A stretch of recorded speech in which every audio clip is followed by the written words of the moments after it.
Perfecto. Bueno, habíamos quedado la vez pasada en las formas, vimos 4, en las cuales los estados intervenían para regular el precio de una moneda extranjera o un conjunto de monedas extranjeras en su territorio. Habíamos hablado del tipo de cambio fijo, habíamos hablado del tipo de cambio flotante, o sea que se lo dejaba libre a la oferta y la demanda. Habíamos hablado de la flotación administrada o flotación sucia, ¿recuerdan?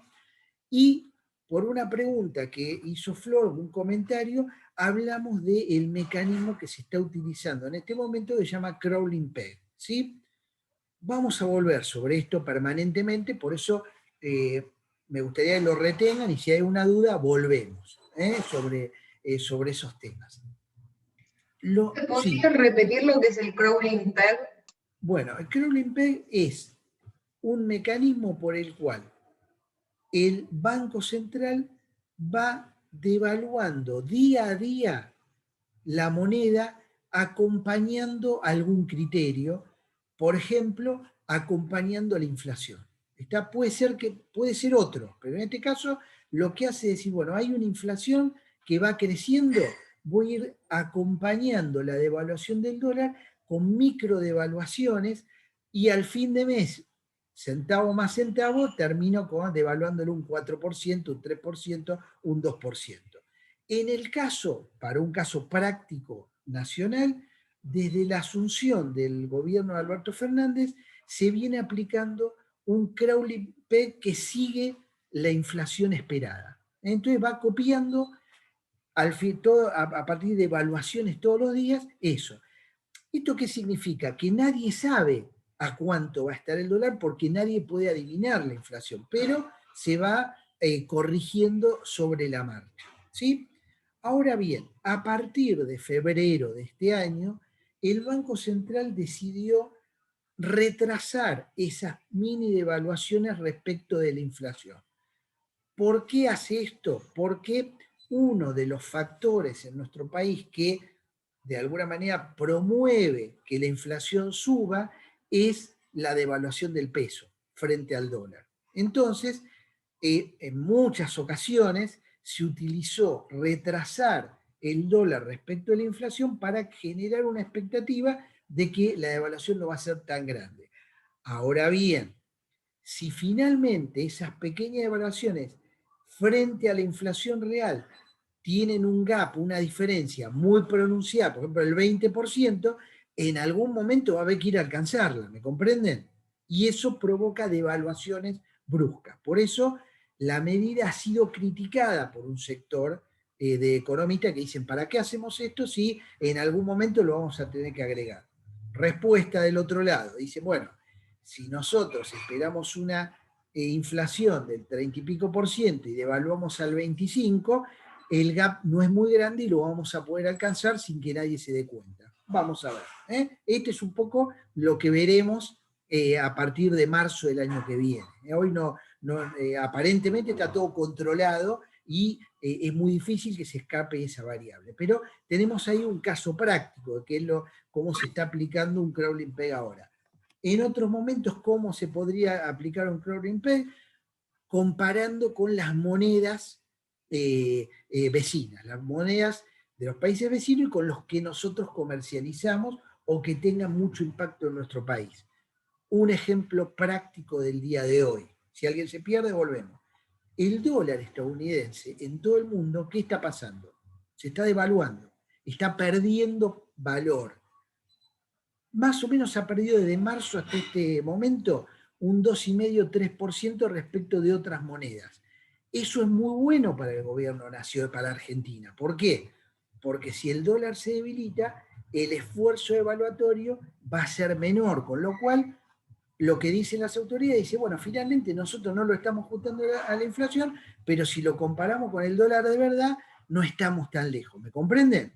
Este es un poco las cosas que empiezan, que juegan cada vez que suceden este tipo de movimientos. O sea, hoy por hoy eso juega a favor de la política del gobierno a nivel internacional. ¿Dudas hasta acá? Crawling peg. ¿Mm? Flor estaba levantando la mano. También fue muy Flor, perdón, crítica. perdón, Creo que no la vi. Sí, sí, Flor.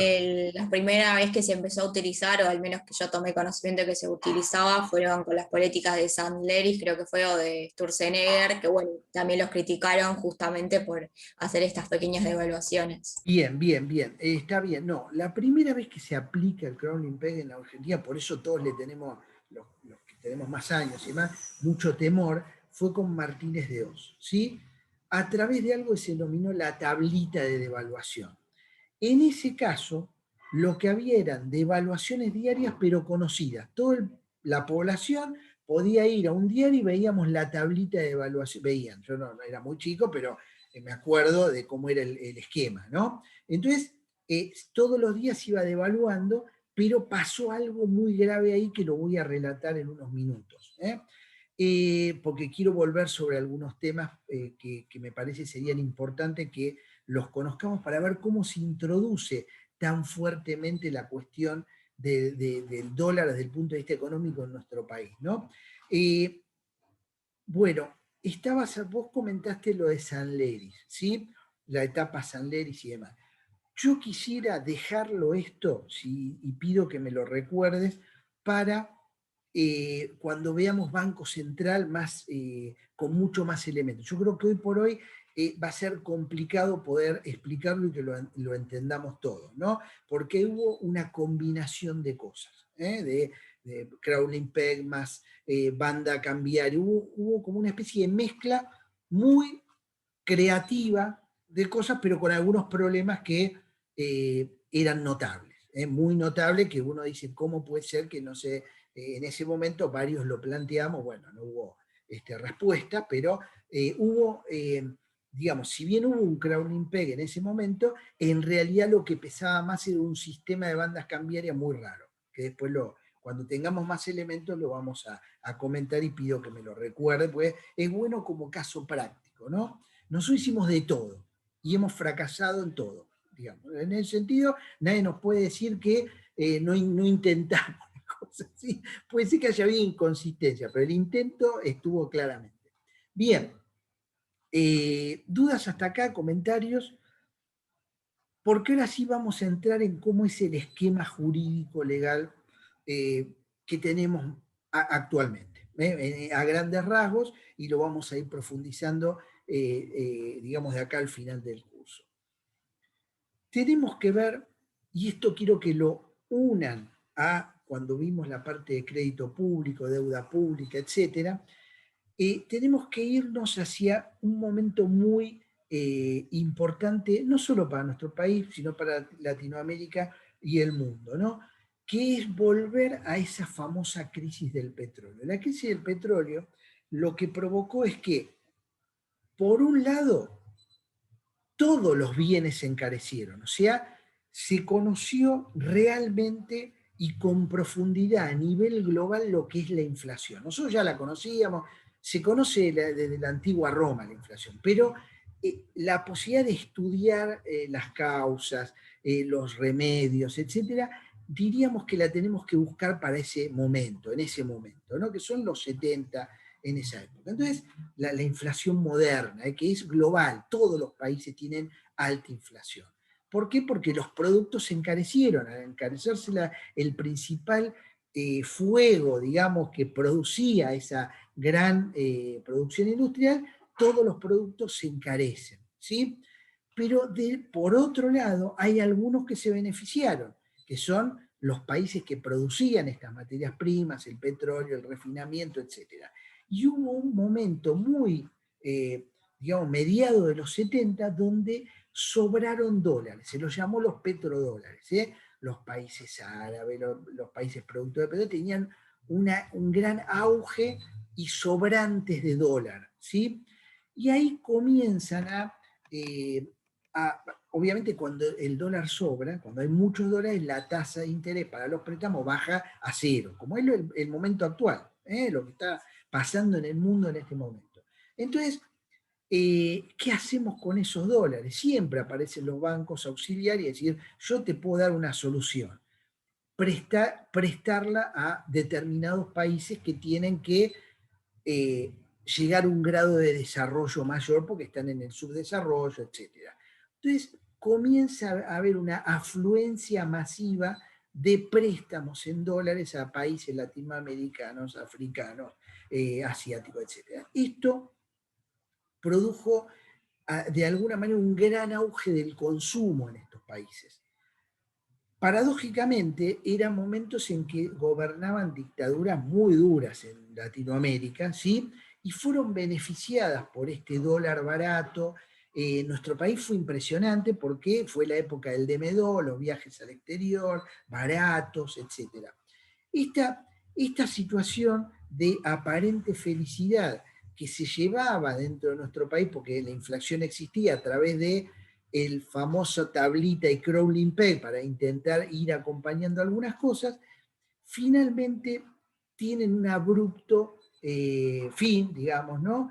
Con la advertencia de Estados Unidos de decir, bueno, no podemos tener esta inflación, ellos internamente y todo el mundo. Entonces, un secretario del Tesoro, creo que era o presidente del Banco de la Reserva Federal, llamado Paul Volcker, muy famoso, dice, tenemos que terminar con la inflación. Tenemos que terminar con esto, con el dólar barato, y sube la tasa de interés de los Estados Unidos de prácticamente 0 a 8% anual. Es en ese momento donde en nuestro país la dictadura iba terminando, estaba ya en un proceso de apertura. Después la guerra de Malvinas lo que hizo fue provocar una aceleración de todo ese proceso, ¿no? Porque si bien acá sucedió en el 82, en otros países duraron un poco más las dictaduras, acá la guerra fue determinante. Entonces, ¿qué pasó? Pasó que las democracias, tanto los últimos periodos de estas dictaduras como las democracias nuevas, se encontraron con que los préstamos que tenían, que los devolvían con cierta facilidad, ya ahora valían 8%, era un aumento fenomenal.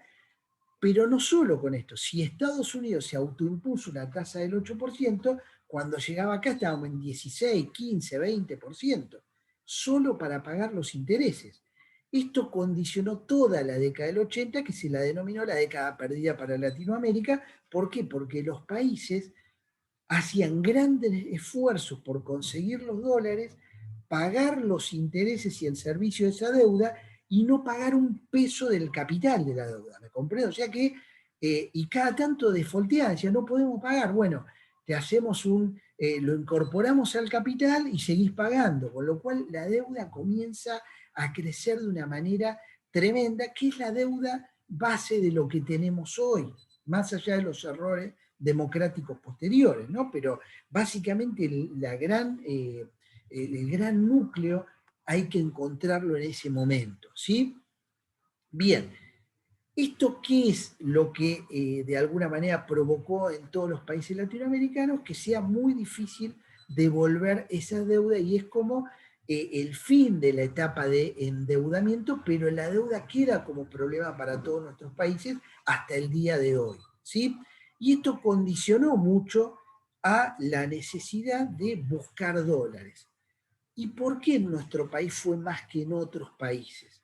Porque nosotros a todo eso le agregamos 3 hiperinflaciones. ¿Está? Un periodo que duró desde el fin de Alfonsín hasta los 2 primeros años de Menem, donde la inflación era galopante. Por supuesto, todos se acuerdan de Alfonsín, pero también durante Menem hubo 2 grandes momentos hiperinflacionarios que estaban socavando el poder de ese gobierno. ¿Dudas hasta acá? Porque ahora sí vamos a empezar. Débora, sí. Profe, una consulta. A ver, ¿sería esto que usted dice del endeudamiento de la deuda? ¿Sería como endeudarse con la tarjeta de crédito pagando el mínimo? Que uno nunca termina de pagar. Bueno, es sí, un gran caso, ese es un gran caso. Pero yo le sumo esto. Sería como endeudarse en los lugares eso efectivo ya, dinero ya, ¿me entiendes? Donde paga 200% de interés y le dicen, quédese tranquilo, pague la mínima, que nosotros le vamos capitalizando los intereses. O sea, claro, es un camino donde es muy difícil salir posteriormente. Claro, no se puede salir. Bueno, esto es lo que sucedió. ¿Está? Pero claro, nadie esperaba que la tasa de Estados Unidos unilateralmente subiera la tasa a ese nivel y nunca se hicieron responsables de eso tampoco los prestamistas, ¿me comprenden? Pero bueno, es la historia que sucedió. Bien, entonces llegamos a este punto y los países lo solucionaron de varias maneras, pero hubo una gran manera de solucionarlo, que fue a través de lo que les conté del dólar administrado y bandas cambiarias. ¿Sí? Lo que iban haciendo, iban planificando una inflación anual decreciente y al cabo de 3, 4, 5 años iban bajando la inflación a menos de un dígito, o sea, al 8, 3, como lo vemos ahora. Eso funcionó en un periodo relativamente extenso, no fue de la noche para la mañana esto. Israel tardó unos 10 años en lograr bajar una inflación del 30-40%, ahora que casi no tiene inflación, con moneda propia y demás. No es que ellos son mejores que nosotros o que los ecuatorianos sean mejores, no, en realidad eso tarda, se lleva su tiempo, como nos va a llevar a nosotros también lo mismo. Ahora bien, ¿cuál fue la salida nacional? Que fue única en el mundo prácticamente. Fue a través de un conjunto de normas que dieron por final la denominada ley de convertibilidad. Ese conjunto de normas la deberíamos situar con la ley de emergencia económica del 91, del 90, ley de reforma del Estado que lo que hacía era privatizar, etcétera, y finalmente la ley de convertibilidad. Estas fueron tres de las principales leyes de ese momento, el núcleo de esas leyes, el bloque de legalidad, como lo denominó la Corte Suprema de Justicia. Hubo un decreto de necesidad de urgencia que lo que hizo fue crear un bono compulsivo, yo creo que se los dije, se los nombré, por el cual todo el interés a partir de un monto, todo el interés que se venía acumulando como una gran pelota de intereses, que es parecido a lo que tenemos ahora, digamos nosotros. Lo digo porque tuvimos un antecedente. Se dijo, bueno, estos intereses se capitalizan, lo convertimos en un bono y vengan a buscar la plata dentro de 10 años. Con lo cual, toda esa espiral de intereses y de producción monetaria se cortó en seco a principios del 91. Esto prepara el camino, ¿para qué? Para la ley de convertibilidad. La ley de convertibilidad lo que dice es varias cosas. Primero, se prohíbe indexar las deudas, con lo cual se le puso un tope a la posibilidad de ir incrementando los costos con una expectativa inflacionaria que podía darse o no. Esa expectativa se paró en seco a través de la norma, la prohibición de indexar deudas. Segundo, que decía la ley de convertibilidad, lo más importante. Sí, Perdón, porque sí. le puedo explicar a los chicos qué es la indexación, porque por ahí no saben. Bien, bueno, vamos a comentarlo. La indexación es cuando un deudor, de alguna manera, debe un dinero y se le aplica. El caso típico es los alquileres, ¿no? Es decir, bueno, uno contrata un alquiler por 2 años y se le va aplicando la tasa de interés más una penalización a lo largo de los meses. Entonces se le va actualizando el valor de ese alquiler. Como no se sabe de cuánto va a ser la inflación, en general lo que se hace es cubrirse por si es más de lo que uno piensa. Entonces, eso lo que crea es una espiral inflacionaria solo por las expectativas de inflación, más allá de la base. Entonces, esa indexación se cortó y se prohibió. ¿Sí? Segunda cuestión importante de la ley de convertibilidad, fija el valor del dólar como dice la Constitución. Un peso, 10.000 australes, esa era la moneda de ese momento. Al poco tiempo, un dólar, 10.000 australes. 10.000 australes, un peso. Se convirtió, fíjense, 4 ceros de un saque le sacamos a la moneda en ese momento. Entonces, ese es el segundo gran tema. Se le fija el valor. Pero después se le agrega la convertibilidad. O sea, cada peso tiene un dólar de respaldo. ¿Qué involucra esto? Que solo se pueden imprimir a través de la Casa de la Moneda del Banco Central siempre que existe un dólar adentro de la caja. ¿Esto qué significa? Si los dólares por exportación y demás, el Banco Central o por préstamo conseguía más y lo tenía dentro de la reserva, podía imprimir. Si empezaba a perder, tenía que destruir esos billetes. ¿Me comprenden? Con lo cual la política monetaria disponible era muy estricta. Débora. Sí. Profe, eso es que la base monetaria es igual a la emisión, ¿o no? Exactamente, digamos, la base monetaria es igual a la emisión y al respaldo que tenés en el Banco Central. ¿Sí? Prácticamente no hay monedas en el mundo que tengan este criterio tan estricto. ¿Sí? Esto tengámoslo en cuenta. Bueno, esto provocó rápidamente una baja inmediata de la inflación. ¿Por qué? Porque desaparece prácticamente el sobrante monetario, por llamarlo de otra manera. Y ante la tentación gubernamental que todos podríamos tener si tuviéramos a disposición una fábrica de servilletes, es humano, estaba prohibida, ¿me comprende? No se podía imprimir. Esta ley sobrevivió durante 10 años hasta la crisis del 2001. Ahora, ¿por qué hacemos el cuento largo de todo esto? Porque en realidad sigue teniendo influencia tanto en la cabeza nuestra, ¿no? Como sociedad, de ese recuerdo de una vida sin indexación, sin aumentos, etcétera, ¿sí? Y por otro lado, porque la ley de convertibilidad nunca fue totalmente derogada. De hecho, la indexación sigue prohibida por la ley de convertibilidad. La ley de convertibilidad fue una ley con unos 10, 12 artículos que fueron derogados a cañonazo de a uno, ¿me comprenden? No fue derogada in totum. Y esto también es un problema.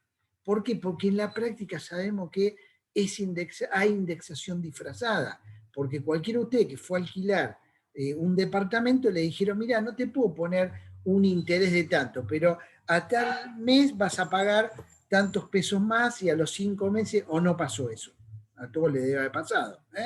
Esa es una indexación encubierta, o sea que nosotros, los abogados, sabemos cómo hacer que eso no funcione, ¿me comprenden? Bueno, esta situación se verifica en muchas cosas, pero hoy por hoy la indexación sigue prohibida, cosa que es un error. ¿Por qué? Es un error, porque si no lo permitimos abiertamente, en realidad en forma escondida se exagera con una expectativa mayor para cubrirse ante cualquier problema.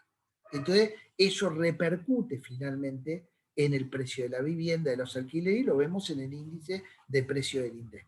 ¿Se comprende? Bueno, entonces acá vemos Débora, sí. Profe, lo que pasa es que me parece que también con la ley de alquileres se armó como todo un entramado muy, muy horrible, porque lo que hizo fue generar un parate a todo nivel en el mercado inmobiliario. Entonces, los que quieren alquilar o cambiarse de lugar, de vivienda no pueden acceder. Los que quieren comprar no tienen crédito, los que quieren venderle bajó el precio de la propiedad, y es como todo un embrollo que hizo un parate total, peor del que había. Bueno, ahí en el caso es una ley típicamente económica que tiene sus efectos, ¿sí? Todavía es temprano para ver los efectos. Yo coincido en principio con lo que está diciendo Débora, que me parece que complicó más las cosas de lo que estaban. Pero bueno, no nos vamos a meter en eso, está bien el ejemplo, es una forma en la cual determinada intervención no cierra bien. No digo que estén mal todas las intervenciones, pero en este caso creo que hubo ciertos problemas, más allá del debate abierto que hubo dentro de la sociedad con respecto a la ley de alquileres, etc., ¿no? Lo importante es que esta ley rigió, tuvo mucho apoyo, yo hice una investigación sobre el tema, en el momento en que se produce el denominado corralito, en octubre, noviembre del año 2001, se hicieron encuestas, varias encuestas sobre qué opinaba de la devaluación a la población, y el 87% apoyaba la convertibilidad. O sea, ya abiertamente caída y en crisis, la población apoyaba esa ley. Este es un tema no menor. ¿Por qué? Porque caló hondo esa situación de haber vivido tantos años sin inflación y demás. Llega el momento de la, digamos, de la crisis abierta. Esto significa 5 presidentes muertos por la calle, sangre, etcétera, saqueos, y llega el gobierno de Duhalde. Duhalde, su gobierno, lo que hacen es producir una ley de emergencia económica que nos rigió hasta hace bastante poco tiempo. La voy a nombrar, déjenme un chiquito, así lo miramos, a ver si aparece, ahí la ven. Bien, segundo, a ver si la tengo a mano. Bien, es la 25.561. Esta ley estuvo viva hasta más o menos el año 2017, yo no recuerdo ahora bien, o sea, una ley muy importante. Es una ley de emergencia pública del régimen cambiario, bancario, financiero, un nombre bien extenso de todo lo que estaba mal, con varios artículos, pero en el primero fija los objetivos de esa ley de emergencia, es decir, bueno, el Estado va a intervenir en determinadas cuestiones. Artículo 2, fijación del tipo de cambio. De alguna manera lo que hace es decir, bueno, vamos a modificar la ley de convertibilidad. ¿Y qué modificaciones le hace? Faculta al Banco Central a comprar y vender dólares emitiendo o con sus propios recursos. Primer tema. O sea, algo que tenía prohibido es un instrumento que le vuelve a agregar, como tienen todos los bancos centrales del mundo. Entonces le dice, bueno, a partir de este momento, el Banco Central puede comprar y vender dólares. ¿Alguien se perdió hasta acá? Volvemos sobre algún particular. ¿Dudas, comentarios? ¿De qué manera?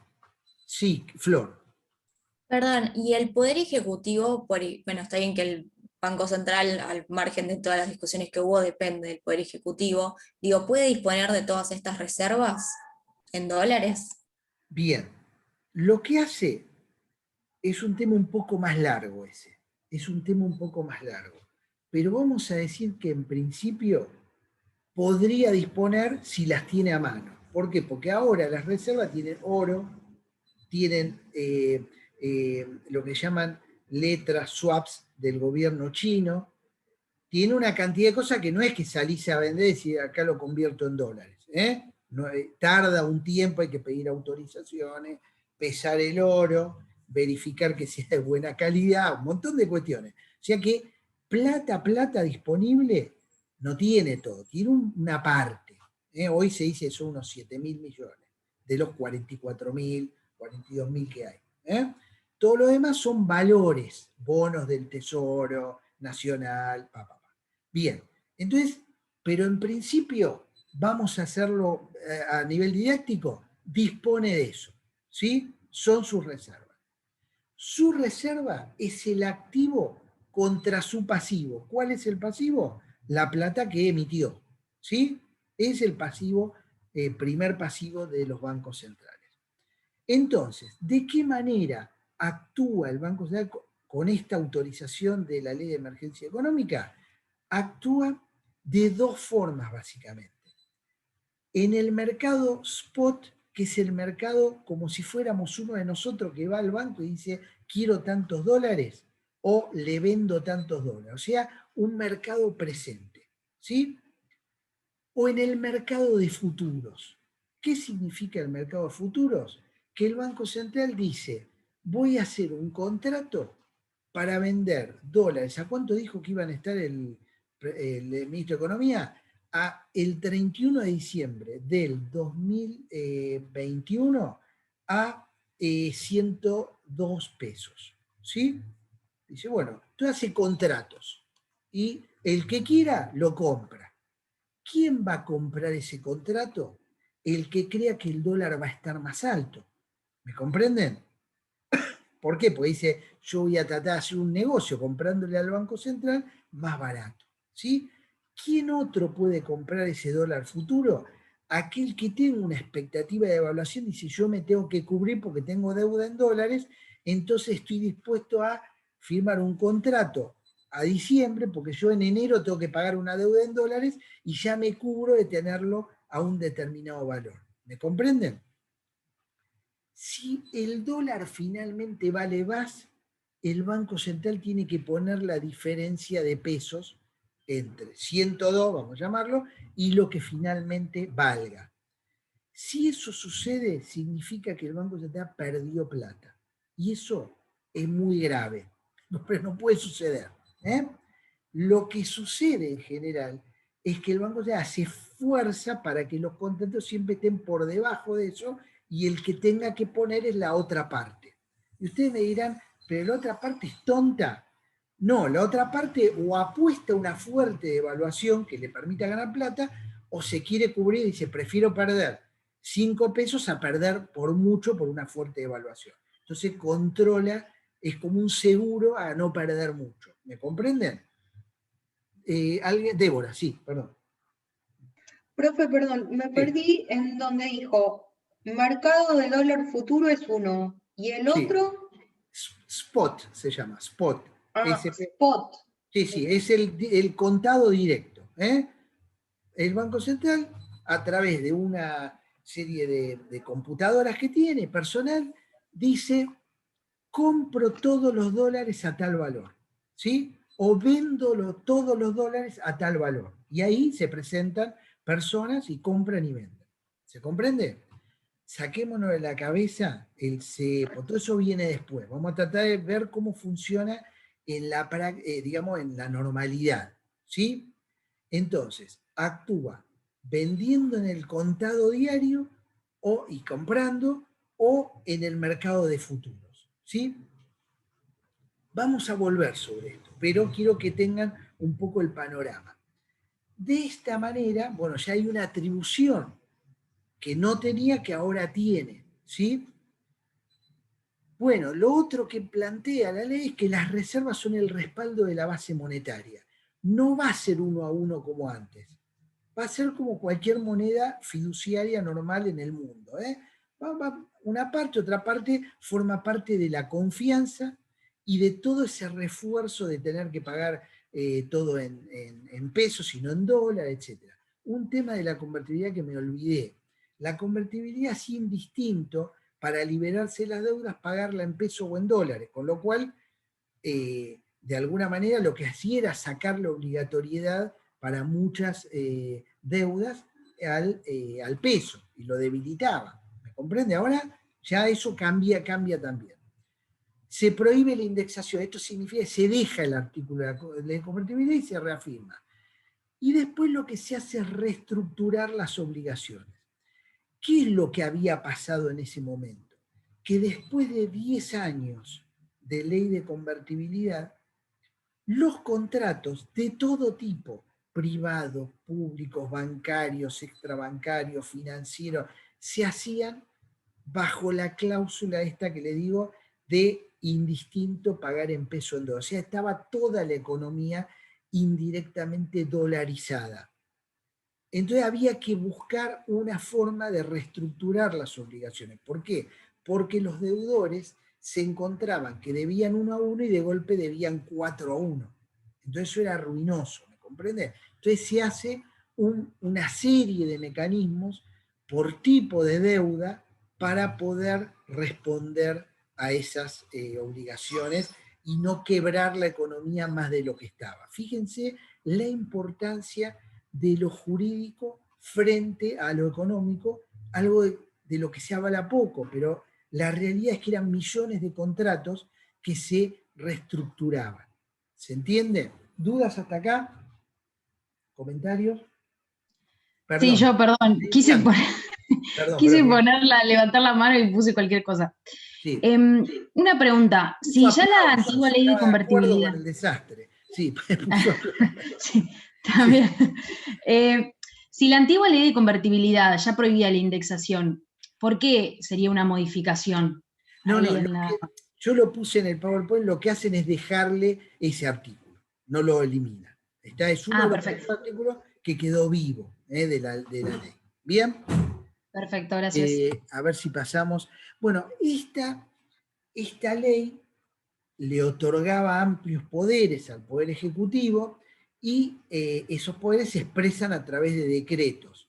Uno de los decretos más importantes fue el 214 del 2002, y ya se van a dar cuenta por qué.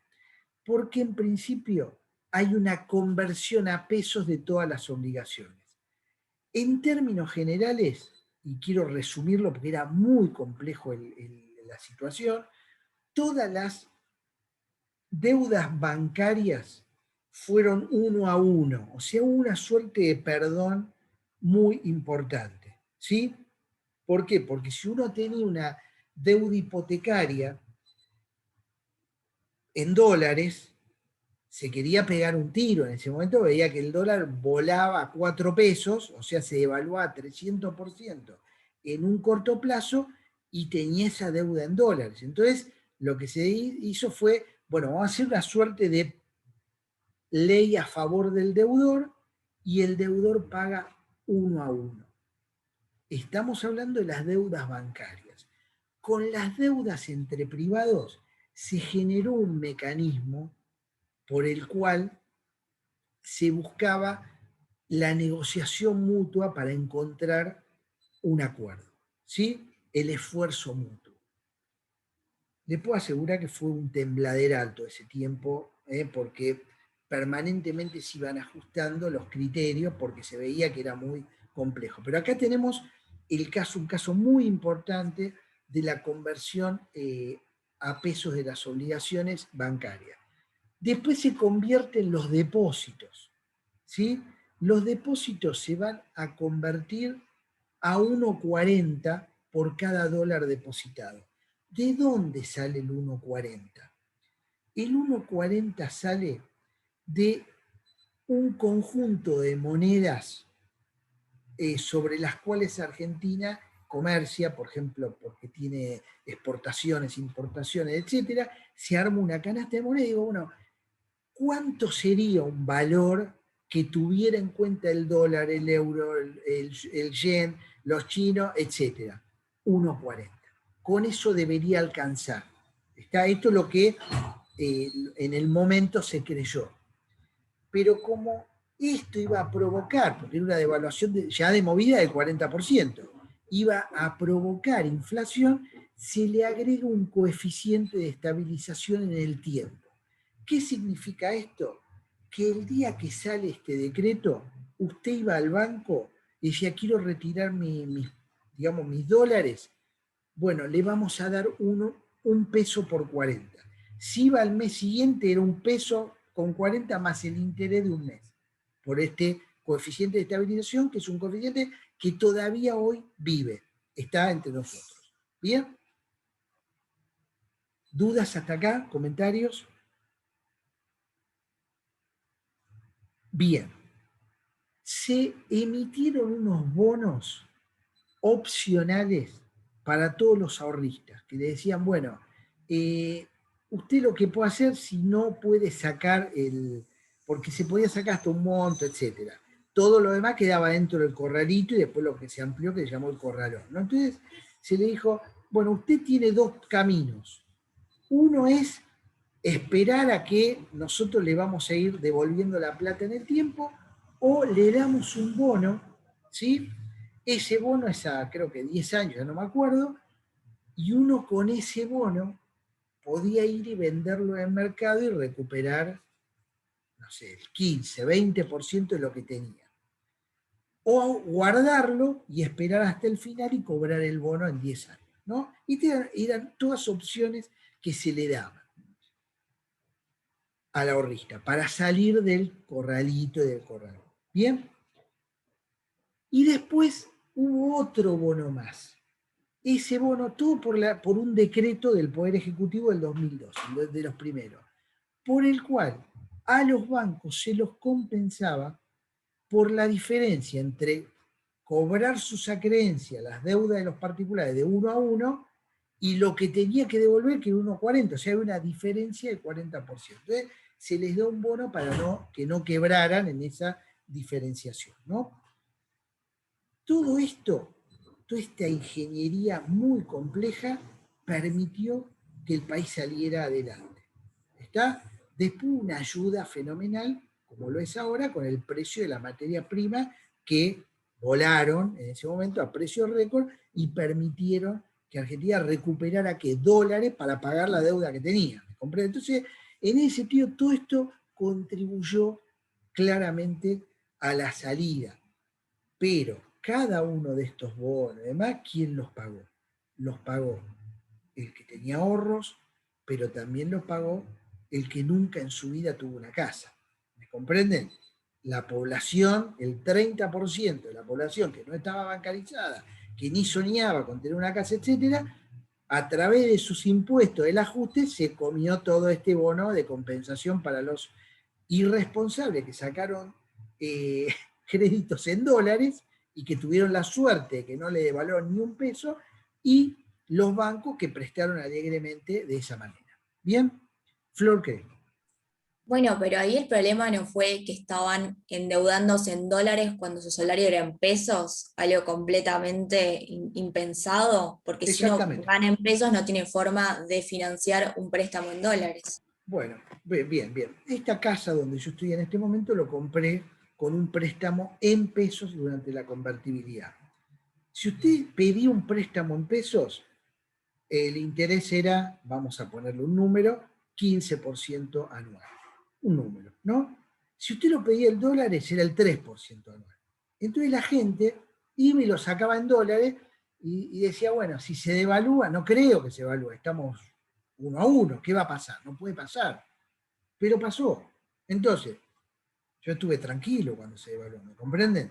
Pero los que tenían dólares, hubo 6 meses donde no durmieron, porque dicen, ¿cómo pagamos esto? Bueno, finalmente la ayuda fue mucho más grande de la esperada, porque nadie esperaba que le dijeran, paga 1-1. Yo creo que ahí hubo también de parte del gobierno en ese momento decir, y bueno, vamos a simplificar las cosas y lo hacemos así. Esto lo hemos discutido con varios exministros y demás, y bueno, es difícil ponerse de acuerdo. Bien,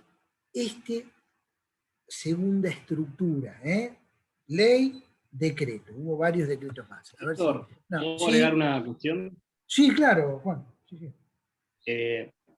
También ahora recordando, también hubo una ley que se llamó Ley de Intangibilidad de los Depósitos, que fue más o menos, creo que noviembre de 2001, o sea que ahí No, la ley fue de septiembre.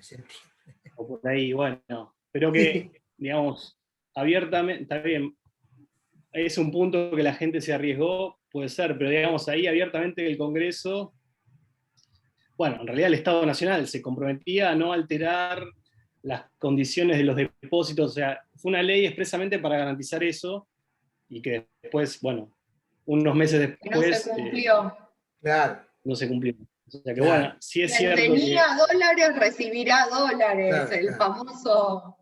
Bueno, eso lo dijo Valde, pero esto fue antes. Pero fue unos meses antes, sí. Pero claro, totalmente. Bueno, todo eso reforzó algo insostenible, ¿está? Algo que no era posible sostener por mucho tiempo más, por una sencilla razón, porque finalmente el Estado argentino no emite dólares. ¿Está? En algún momento, o aunque seas el país más severo con tu economía, prolijo, etcétera, si no te comes la inflación propia, te toca la inflación de Estados Unidos, que tiene inflación, como le dije en algún momento, con 1, 2, 3% anual, en 10 años es el 30%.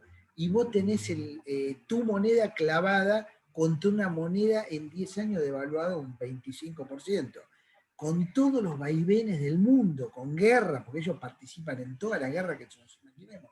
Entonces, todo esto no puede no ser tenido en cuenta, Mientras tanto, Chile, Profe, Brasil... Sí. Perdón, ¿puedo disentir con usted en algo? Sí, por supuesto. Porque, digamos, durante la convertibilidad uno estaba inmerso en un sistema que pensaba que era seguro y uno vivía todos los días, le digo el día a día de cómo pensaba un ciudadano de a pie, ¿no? Que no piensa en digamos, en hacer uso del rendimiento del dinero de una manera espuria, digamos, en el sentido de... Sí, exacto, no espuria, pero digamos especulativa, exactamente. Y digamos, lo que se vivía era como uno estaba educado, que trabajaba para ahorrar y tratar de llegar a tener su vivienda propia.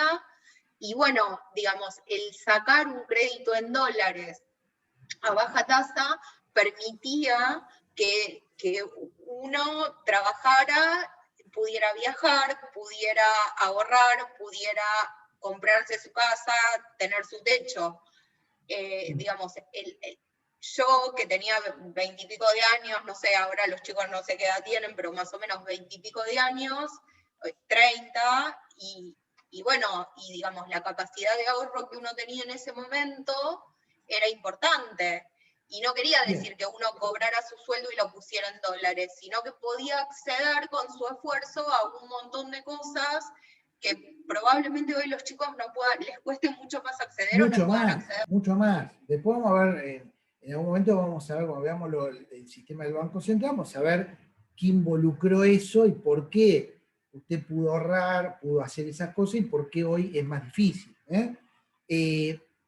Yo en eso coincido. Lo que quiero decir es que es difícil creer que una sociedad solo vive con el ahorro de la clase media y de algunos sectores populares que trabajan.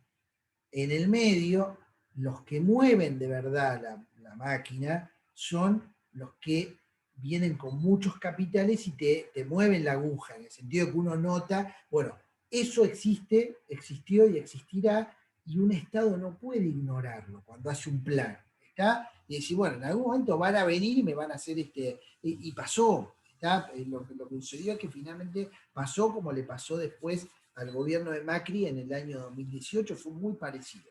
Entonces, y que todavía no salimos de esa, estamos hace 2 años, aunque todavía no se sale. Lo que quiero decir con esto es que el esquema actual está integrado por la ley de emergencia económica, este decreto, y luego el funcionamiento que tuvo que ver con la posibilidad de emitir dinero sin necesidad de respaldo y la coherencia o incoherencia de los gobiernos de turno por pasarse de rosca en el momento de emitir o no. Este es un poco el resumen, después lo vamos a ir analizando. Entonces, ¿qué crea digamos, el derivado de este decreto? Crea algo que se llama mercado único y libre de cambios. Quizá lo hayan leído en los diarios, se llama MULC, M-U-L-C, mercado único y libre de cambios. ¿Qué es ese mercado institucionalmente creado a partir de este decreto y una resolución del Banco Central?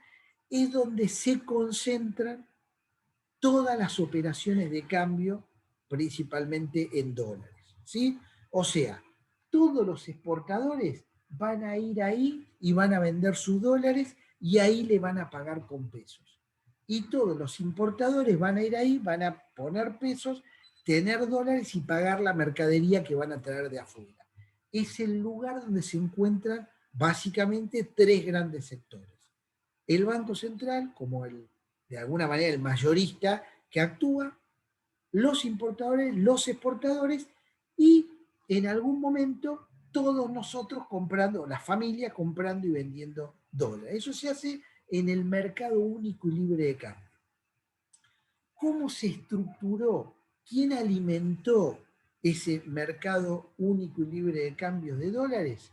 Siempre por este decreto y por las comunicaciones posteriores del Banco Central, la obligatoriedad de todo exportador argentino de anunciar a su banco, los exportadores, si no están contrabandeando, vamos a suponer una situación normal, actúan a través de un banco. Ese banco tiene del otro lado del océano, en otro país, un banco comitente, que puede ser de la misma firma o de otro, que dice, voy a exportar y a subir al barco tantos toneladas de soja. Perfecto, ¿qué día es eso? Es hoy. Bueno, en 180 días va a llegar la comunicación del banco de que se cobró del otro lado del mundo esa exportación. A partir de ese momento, y esto debe ser denunciado dentro de a las autoridades, se exportó tanto y se cobró en tal puerto, ¿sí? Se perdió en el medio porque se humedeció, bueno, no importa, pasaron cosas, bien, se cobró tanto, hay, vamos a ponerle la regla general, 15 días para traer esos dólares, venderlos en el mercado único y libre de cambio y que le den pesos. Después con esos pesos el exportador puede ir y comprar los dólares de nuevo más caro. Es otro problema. ¿Me comprenden? Pero tiene la obligación de liquidarlos.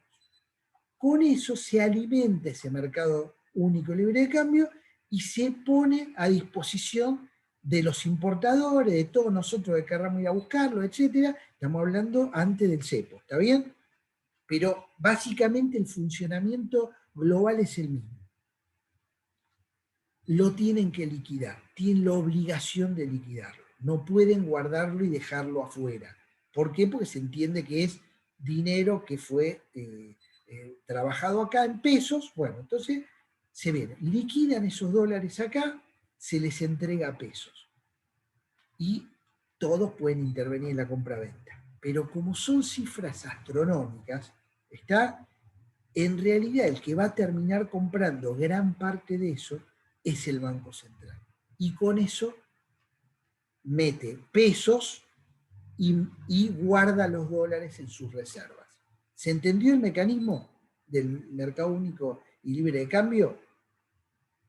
¿Dudas? Sí, pero a menos que los exportadores no exporten. A menos que a menos que los exportadores no exporten. Claro, bueno. Está bien, puede suceder que el exportador diga, lo guardo en un silo bolsa, lo aguanto a morir porque no quiero traer los dólares. No importa, forma parte de su planificación y es normal, en el sentido de que, bueno, cualquiera de nosotros, si tuviera soja, podría decir, si tengo expectativa de que suba el dólar o que suba el valor de la soja, la guardo hasta que suba. Pero eso no es eterno. Está claro, eso también digámoslo. Bien. Me interesa que el que tenga dudas sobre este funcionamiento lo comente. Regla general, el exportador anuncia una exportación, la comunica a su banco, el banco se lo tiene que comunicar al Banco Central. ¿Cuál es su banco comitente? A los 180 días, porque es lo que se estira, que sean 180 días. Acá cobramos, bueno, perfecto, tenés 15 días. Si no liquida los 15 días, le cabe la ley penal cambiaria. O sea, no es fácil esto, Digamos, hay que hacerlo. Bien, entonces, después hay excepciones. El sector petrolero tenía 6 meses, después tenía 2 años. Bueno, esto cambió en diferentes momentos de la última parte de la historia de los últimos 20 años, 19 años. Entonces tenemos este sistema que funcionó virtuosamente hasta el año 2011, etcétera, como más o menos les estoy diciendo. ¿Qué hora estamos? 28. Bien. Había exportadores que alimentaban ese mercado único de libre cambio, particulares, importadores, el Banco Central compraban eso y se mantiene un determinado equilibrio del valor. ¿Bien? ¿Dudas? ¿Comentarios? Perfecto. Voy a intentar ahora complicar un poco más este tema. Vamos a dejar todo el cepo para otro momento, ¿sí? para digamos, quizá el martes que viene.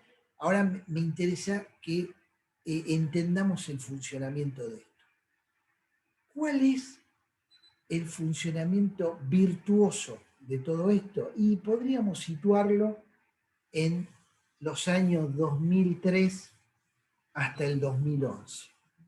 ¿Qué sucedía en esos años? En esos años los exportadores tenían mucha diferencia porque la soja estaba muy alta, ¿sí? Hubo ahí un problema que recordarán, la resolución 125, una gran crisis que duró casi, no sé, 3, 4 meses, pero tiene todavía hoy repercusiones, en el cual, bueno, hubo una caída de esa, digamos, de esas liquidaciones por la crisis misma y por políticas que aplicó el gobierno en ese momento. Pero ¿cómo actuaba el Banco Central? El Banco Central actuaba de esta manera. Decía, bueno, yo necesito mantener dentro de una banda de flotación el dólar controlado dentro de esa banda. No tiene un precio fijo. Va a ir fluctuando a lo largo del año entre, en ese momento, vamos a hacer un poquito de memoria, entre unos 5 y 6 pesos. O sea, no era mucha la diferencia. ¿Está? Poquita. Pero no decía cuándo iba a valer 5, cuándo iba a valer 6, cuándo iba a valer 5,5, etc. Actuaba bajo estas normas y decía, si el dólar se me escapa, tomo de la reserva parte del dólar que tengo, lo vendo, recupero pesos que ya en un momento utilicé para comprarlo, ¿sí? Y lo mantengo abajo de ese precio.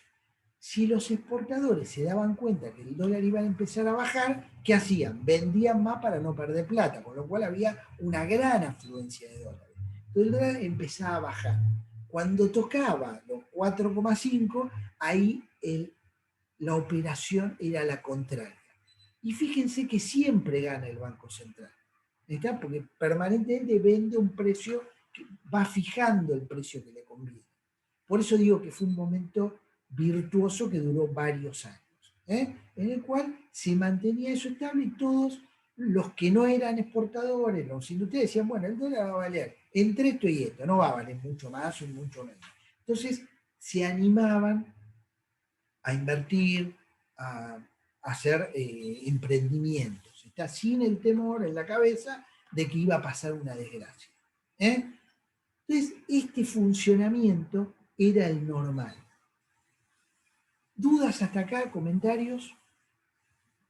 Y es una forma de ir graduando el valor de una moneda extranjera que era particularmente que se aplicó en casi todos los países de la década de mediados de los 80 hasta ahora.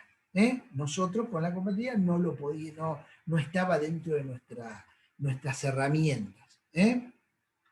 Bien, con esto yo voy a parar y vamos a intentar ver otra particularidad de la cuestión del tipo de cambio para evitar errores terminológicos. Pero me interesa que hayamos comprendido todo. Si tiene alguna duda, que me lo comenten. Bien. Vamos a hablar de un concepto. Yo le voy a poner una formulita acá, sin temor. Vamos a tratar de ver el concepto de esta fórmula, ¿no? Hay un tipo de cambio que es el valor nominal. O sea, hoy tenemos varios valores, pero vamos a tomar el valor blue. Vamos a poner el valor blue, que sale en los diarios y demás. 156 pesos, $1. Ejemplo. Se lo llama ilegal porque está en un mercado que es difícil de medir realmente cuál es el valor. Pero tomemos ese. 156 pesos. ¿Sí?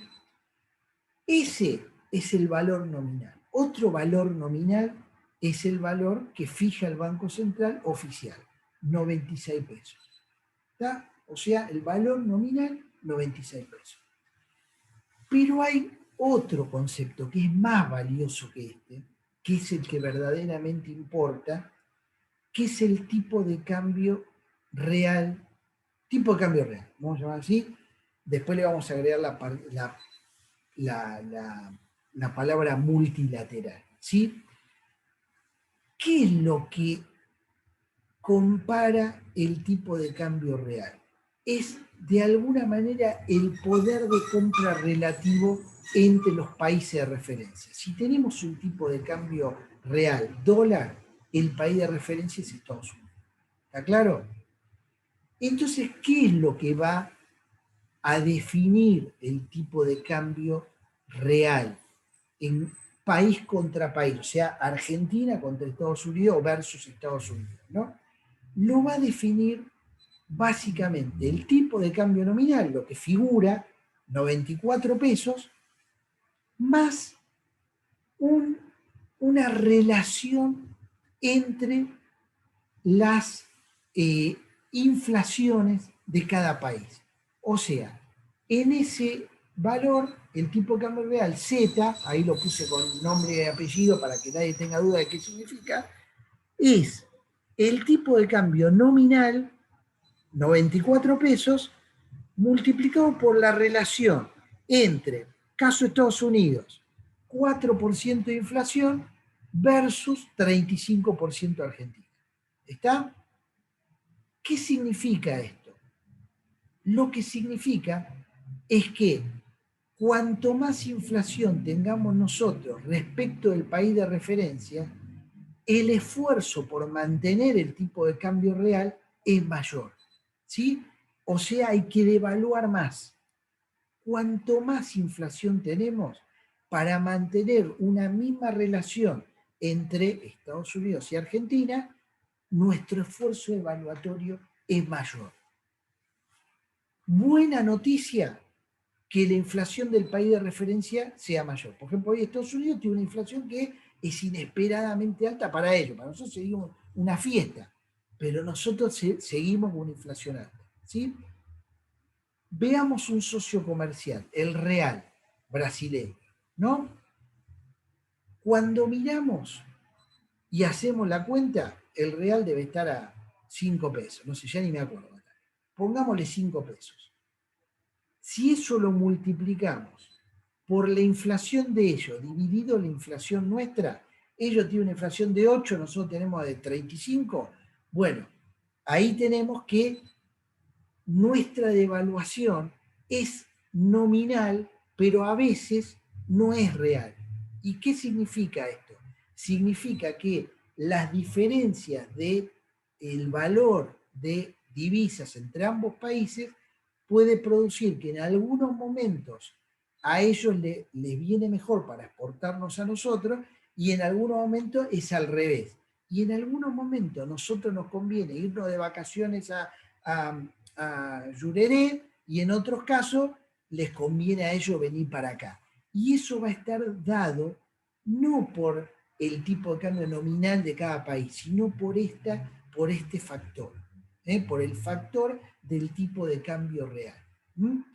Entonces, cuando nosotros nos fijamos en esto, tenemos que intentar, el ideal sería que las inflaciones sean parecidas entre los países con los que comercializamos para que no tengamos que devaluar para acompañar el nivel de tipo de cambio que nos permite comercializar entre nosotros. Entonces, este número es mucho más importante que el tipo de cambio nominal.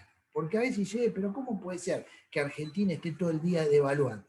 En realidad, Argentina, si devalúa acompañando la inflación que tuvo en un año, en realidad lo que está haciendo es acompañar la propia devaluación de su peso.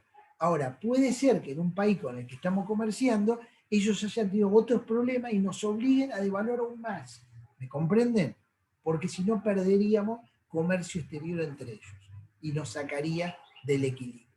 Entonces, este concepto, más la inflación propia, es lo que nosotros tenemos que mirar cuando queremos analizar si el dólar está caro o está barato. ¿Cómo está ahora el dólar en este momento en la Argentina? Bueno, el dólar en este momento en la Argentina, si tuviéramos que hacer un resumen de lo que dije, está desde el momento en que Alberto Fernández es presidente, acompañando prácticamente, copiando la inflación. Eso es bueno, porque significa que no va a ser necesaria una gran devaluación a menos que se le escapen los números. O sea, esa es una buena noticia. ¿Cómo estamos respecto de otros países? Bueno, ahí está más extraño. ¿Por qué? Porque nosotros tenemos una inflación muy, muy alta y los otros países están aumentando también su inflación. Con lo cual, en algún momento vamos a tener que ir corrigiendo para mantener un comercio exterior que nos siga alimentando de dólares. El problema acá es cuando empezamos a perder dólares de la exportación. Por eso, este número es importante y ustedes me dirán, ¿qué? ¿Me tengo que poner a hacer la cuenta? No, no es necesario. Ahora te doy la palabra, Flor. Hay información en la página web del Banco Central que se llama tipo de cambio real multilateral, donde se toma todo un conjunto de monedas con las que comerciamos y ahí uno puede ir siguiendo la curva. Flor. Eso no lo podemos relacionar también cuando hablamos de la devaluación respecto de otros países, por ejemplo, con el PBI, teniendo en cuenta, estoy pensando en realidad en el caso de Chile, que teniendo un PBI mayor, justamente su devaluación y su inflación también es menor, porque bueno, este PBI anual lo acompaña, que no es el caso de lo que sucede en Argentina. Bueno, tiene bastante que ver con eso, por algo que voy a decir la semana que viene. ¿Por qué? Porque claramente, si nosotros salimos del 1 a 1, el mundo salió del dólar, del oro contra su moneda o del dólar contra su moneda, ¿cuál es la pauta que nos da si conviene emitir más o no conviene emitir más? Básicamente dos. Una es las reservas que uno tenga guardadas en el Banco Central, pero la segunda es si su producción crece. Como ustedes van a ver en el libro de Samuelson, en el capítulo de Samuelson, Precios y Dinero, él dice, parece ser que la emisión monetaria acompaña el crecimiento del PBI de cada país. Y dice, no sé si es causa o efecto, no tenemos los elementos, pero es lo que sucede, hay una correlación, dice, ¿no? Entonces, claramente, si un país sube su PBI, sería lógico que necesite más dinero propio para poder funcionar, ¿sí? Ahora, fíjense lo que nos pasó el año pasado. El PBI cae de Argentina 10%, 9,9%, ¿sí? Y la cantidad de moneda aumentó exponencialmente. Todo mal. Está, digamos, es la peor situación. Ahora, claramente fue la pandemia. No le podemos echar la culpa, decir irresponsable. Fue lo que le pasó a todo el mundo. Pero todo el mundo tenía o más reserva o posibilidad de endeudarse. Nosotros no. Y ahí nos mató. ¿Está? Esta es un poco la situación para decir, bueno, ¿quién tiene la culpa? Y la verdad que es que no teníamos crédito, no teníamos buen nivel de reserva, listo.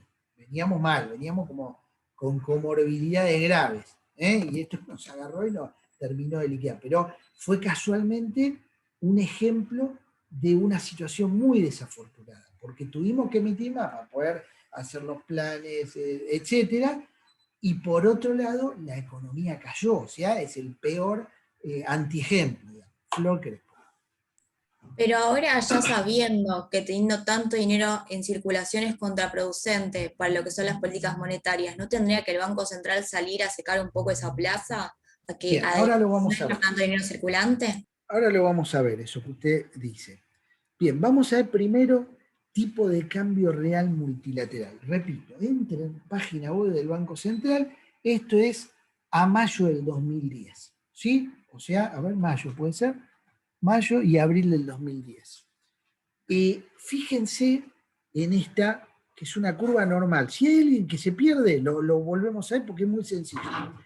¿Qué es el tipo de cambio real multilateral? Para que no hagamos nosotros ninguna cuenta, pero sepamos el concepto, se toman monedas de unos 13 países con los cuales nosotros comercializamos y vemos cuánto se devaluó y cuánto fue su inflación. Se hace la cuenta, se promedia y pondera en base a la cantidad de bienes y servicios que les compramos y que ellos nos venden y que nosotros le vendemos, se hace un promedio y sale el número. Claramente lo que le conviene a nuestro país es que el tipo de cambio esté, a ver si ustedes lo pueden ver, no sé si, con la flechita, ¿la ven la flechita? ¿Se ve la flechita?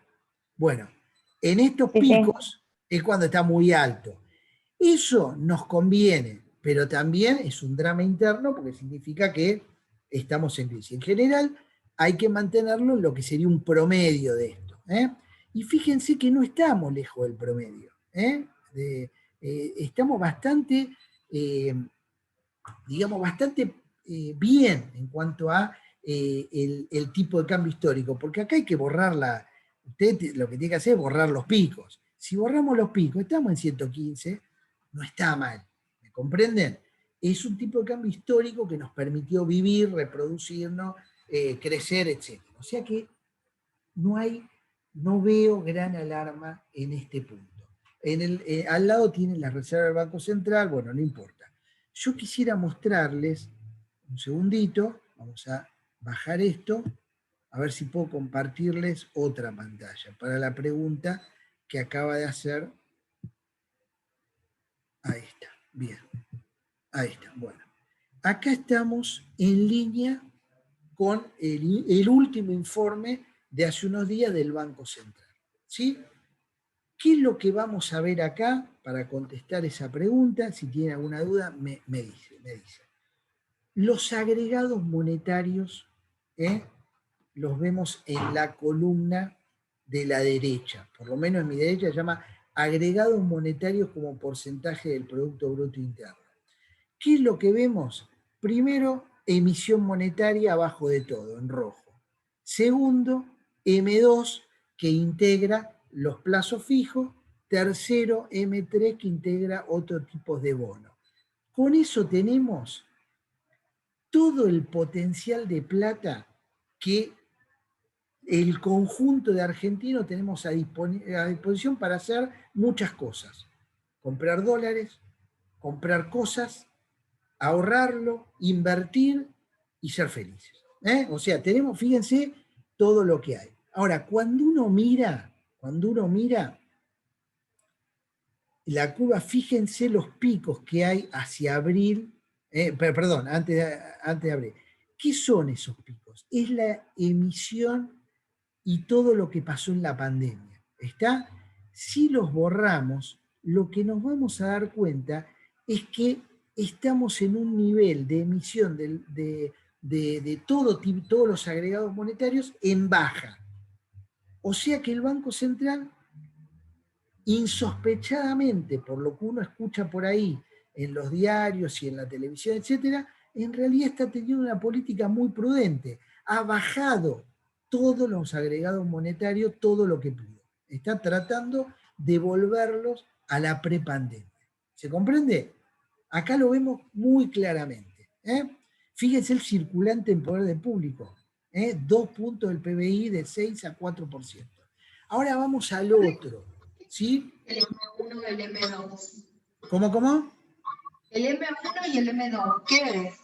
Bien, recuerdan que lo vimos. El M1 es el circulante más... M2 y M3, perdón. El M3 creo que es la bimoneda, puede ser como que contempla también lo que son depósitos en pesos y en dólares. No, vamos a utilizar lo que tenemos acá. ¿Sí? Veamos lo que tenemos acá. Esperen un cachito. Quiero terminar la parte así, volvemos de un segundito. Ahora fíjense el otro cuadro, ¿no? Que va desde diciembre del 2019 hasta ahora. Y ahí también vemos, si ustedes ven la curva, lo que sería la verde, perdón, las barritas verdes, es el PBI. Fíjense cómo se cayó a pedazos durante el año pasado y cómo a partir de julio del año pasado empieza a crecer. ¿Sí? Y fíjense que se mantiene en crecimiento hasta prácticamente abril del 2001 ese PBI. ¿Sí? Si miramos la relación entre ese PBI y el M2, que sería todo el circulante, ¿sí? Más las cajas de ahorro, más los tipos de plazo fijo privados, fíjense que también empezó a bajar. O sea que hay un cierto interés del Banco Central de ir cuidando y absorbiendo mucho dinero del que se emitió el año pasado. Digo, para contestar la pregunta, creo que lo había hecho Flor. ¿No debería el Banco Central? Bueno, es lo que está haciendo. Quizá no se ha explicitado bien, pero está claro que es lo que viene pasando. Bueno, ¿qué vamos a ver el tema de, vuelvo a hablar del M1, M2, etcétera, ¿no? Hay diferentes formas de calificar eso, no hay un acuerdo total de qué es cada uno, pero vamos a hacernos por lo menos el concepto, ¿sí? Los diferentes M son a su vez diferentes grados de liquidez. ¿Qué significa la liquidez? La posibilidad de convertir eso en plata. El circulante, algunos lo llaman M1, otros M0, etcétera, es lo más líquido. Lo que tenemos en el bolsillo es lo que es plata, no es que hay que convertirla en plata. Si a eso le sumamos las cajas de ahorro, ¿sí? Que yendo a un cajero automático la podemos sacar, en menos de 24 horas la convertimos en plata, bueno, es un nivel un poquito secundario de liquidez. Entonces tenemos ahí el M1. Si eso le sumamos los plazos fijos, tenemos el M2. ¿Está bien? Pero ya estamos hablando de plata contado, con plata 24 horas, más plata un mes. ¿Está bien? ¿Qué sería el M3? Es todo eso, o sea, los plazos, el circulante, más la caja de ahorro, más los plazos fijos, más los bonos del Tesoro y los bonos, las letras del Banco Central. Con eso tenemos el M3, que es todas cosas que podemos ir, como es un bono, venderlo y convertirlo en plata. Son niveles de liquidez alto, o sea que demuestran una gran potencialidad como para convertirlo en plata. Y hay un M4 que si sumamos las acciones de los bancos y las obligaciones de los bancos, también lo incorporamos ahí. ¿Qué es lo que quiere significar esto? ¿Cuánta plata hay disponible para comprar cosas, o sea, presionar sobre la demanda de bienes y servicios, o bien ir hacia el dólar, o bien ir y comprar otra acción, o comprar un bono, etcétera, etcétera, etcétera? Entonces, digamos, ¿qué hacíamos cuando yo estaba en el Banco Central y demás? Nos juntábamos tomando un café, decíamos, che, vence el bono tal. Ah, mirá vos, ¿en qué es el bono? En pesos. ¿Y cuánta plata es? Tantos millones. Y decíamos, ¿y qué va a pasar con esos tantos millones? Entonces tratábamos de imaginarnos cómo iba a actuar la gente. ¿Comprará dólares? ¿Renovará un bono parecido? ¿Irá a comprar una acción? ¿Se irá de vacaciones? Y ahí se formulaba la política, ¿para qué? Para que eso no siguiera alimentando la posibilidad de inflación. ¿Se comprende?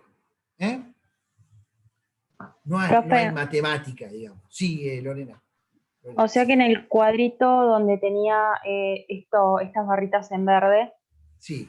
Cuando comenzó la pandemia hubo mucho dinero circulante por todos los subsidios que se empezaron a emitir, pero bajó el PBI porque, bueno, pandemia. Por la pandemia, y después sí. como que se juntaron, o sea, ya pasaron las dos arriba, porque se empezó a producir y, bueno, se pasó del pico de la pandemia. Se empezó a compensar, se empezó a compensar. Ya estamos, son las 12:54, les voy a comentar algo que me dio vueltas la cabeza estos días, ya estamos, vamos a... si tienen dudas, ningún problema. Si están pensando cosas, me lo escriben y vemos cómo lo tratamos de traducir de la mejor manera posible, ¿no? Pero hace poco escuché a Hernán Lacunza, que fue el último ministro de Macri, ¿no? Trabajamos juntos con él en el Banco Central, lo conozco bastante, su pensamiento, etcétera, me parece brillante, etcétera. Y en un comentario de estos días, un debate sobre la cantidad de moneda que andaba circulando, ¿no? Y ahí coincido en que nuestro problema no son $2. Nuestro problema son la cantidad de plata que hay, que no tenemos una moneda fuerte. Entonces, él dice, en una charla que dio para un grupo de empresas, que estaban él y Álvarez Agis, otro economista joven muy bueno, dice, dice en ese momento, bueno, en realidad esto es como una pileta. Me gusta porque fue un buen ejemplo didáctico para, este es como una pileta llena de dinero, ¿sí? El problema es que la pileta está está desbordada. Por más que saquemos plata, sigue desbordada. ¿Me comprenden? Esta idea me pareció interesante, porque como yo les demostré recién, el Banco Central está sacando agua de la pileta. Saca, pero no es suficiente. Está claro, no es suficiente. Y este es un problema, porque estamos en una pandemia y la gente tiene que vivir, necesita algo de plata, ¿no? Entonces, Un poco por eso subió la tasa de interés. ¿Cómo? Un poco por eso subieron las tasas de interés, para Claro. sacar circuito. Están, digamos, hay lo que se es subir un poquito la tasa, ¿para qué? Para que esa pileta se vaya vaciando. Pero viene la pandemia, de nuevo la segunda ola, y eso se vuelve a llenar de nuevo porque no hay muchas alternativas. No hay muchas alternativas porque no... ¿Qué hizo Chile? Salió a pedir prestado plata, le prestaron, entonces no necesitó emitir, pero nosotros no tuvimos esa posibilidad. Era la única que quedaba. Entonces, ¿cómo resolver esto? ¿No? Es muy difícil. Yo utilizando la metáfora de Hernán, lo que planteo es, quizá lo que hay que hacer son estanques al lado de la pileta, ¿no? Lugares donde el agua quede retenida y no salga. ¿Está? Tratar de... Porque construir unas piletas es muy costoso, tarda mucho tiempo. Hacer como humedales alrededor, es decir, bueno, retener un poco ese dinero en lugares que no vayan necesariamente ni al consumo directo, ni a la inflación, ni a los dólares, etcétera, a presionar sobre eso. Y eso requiere también una pequeña construcción. Después hay lugares donde filtra ese agua, felizmente, con todos los problemas que trae, que es la inflación. La inflación es una manera de prender fuego la plata, ¿o no? Es como agarrar un montón de plata y hacer el asado. Entonces, estas cuestiones también hay que tener en cuenta. Lo que está pasando es que ayuda la inflación a destruir dinero. No es bueno que esto sea así, pero tiene un efecto bueno, es ese. ¿Comprende? Entonces, ese es un pequeño estanque. Hay otros que va a haber que ir creándolo, ¿no? Generando incentivos para que la gente diga, bueno, si yo sé que el dólar no puede subir de acá a fin de año porque el gobierno lo tiene recontra controlado, además viene comprando a 60 millones por día y engrosando las arcas, es difícil que esto se escape. Entonces, ¿qué hago? Me voy un plazo fijo y lo retengo un mes. Y ya es una piletita, un estanque de un mes, ¿me comprende? Y hay otro que dice, no, voy a Luba, que me paga inflación más 1%, y lo dejo 3 meses en el estanque. Entonces, eso es lo que debería suceder. ¿Sí? Y que de alguna manera no esté todo desaforado, presionando, por decir, si no compro pierdo plata, si no compro dólares pierdo plata, etc. Son todas medidas que de alguna vez desincentivan la fortaleza de ese peso. Pero todo esto son batallas que los gobiernos tienen que dar, ir ganándola de a una. Cuando pierden una, vuelven para atrás varios castilleros. Sí, Débora. Sí. Pero, profe, perdón, el problema de esto no es el siguiente, es pensar que